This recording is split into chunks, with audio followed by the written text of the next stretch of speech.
শীতকালীন আগাম সবজি চাষে ব্যস্ত সময় পার করছেন উত্তরের চাষিরা। ক্ষেত পরিচর্যা, রোগবালাই দমন এবং অধিক ফলনের আশায় দিন রাত হাড় ভাঙা পরিশ্রম করছেন তারা। এরই মধ্যে বাজারেও উঠেছে শীতকালীন সবজি, আর আবহাওয়া অনুকূলে থাকলে বেশি লাভের আশা করছেন চাষিরা। ওমর ফারুকের ছবিতে রেজাউল করিম মানিক জানাচ্ছেন বিস্তারিত। বিদায় নিচ্ছে শরৎ, আসছে হেমন্ত। শীত না আসলেও বইছে হিমেল হাওয়া। আগে ভাগেই হরেক রকম শীতের সবজি চাষে ব্যস্ত উত্তরের কৃষকরা।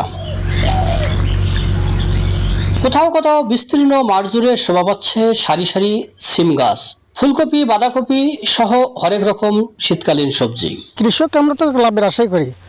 এটার পাশাপাশি আমাদের কলাটা রবি শস্য সার পাবে, এটা অটোমেটিক ভালো হবে। 20 থেকে 25,000 টাকা ব্যয় করছি এটার পিছনে। আমি আশা করতেছি এই জমিটাতে আমার 60 থেকে 70,000 টাকা আয় হবে।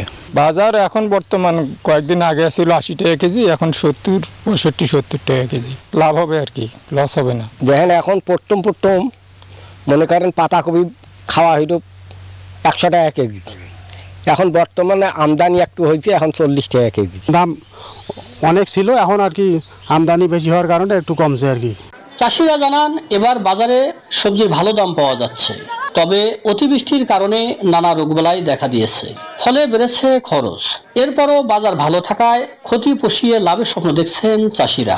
এই পাতাকপি যে অবস্থা এখন আছে, কৃষকও লাভবান হচ্ছে, ব্যবসায়ীরাও লাভবান হচ্ছে, যারা নিচ্ছে তারাও লাভবান হচ্ছে। একটা গাড়ি কিনি মনে 5500, 4500, 4800 এভাবে গাড়ি কিনি, নিয়ে হয় মাল বেচাই, ইনশাল্লাহ ভালো লাভবান আছে। ফুলকপি, বাঁধাকপি, সিম, মূলা সবকিছুই বাজারে পর্যাপ্ত পরিমাণ আছে। এর মধ্যে বাজারে উঠতে শুরু করেছে আগাম সবজি।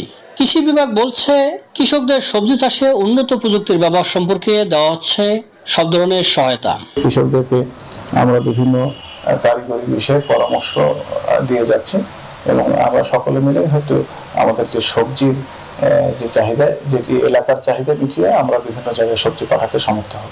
রংপুর, কুড়িগ্রাম, লালমনিরহাট, নীলফামারী ও গাইবান্ধা জেলায় এবছর শীতকালীন আগাম সবজি চাষ হয়েছে 3650 হেক্টর জমিতে।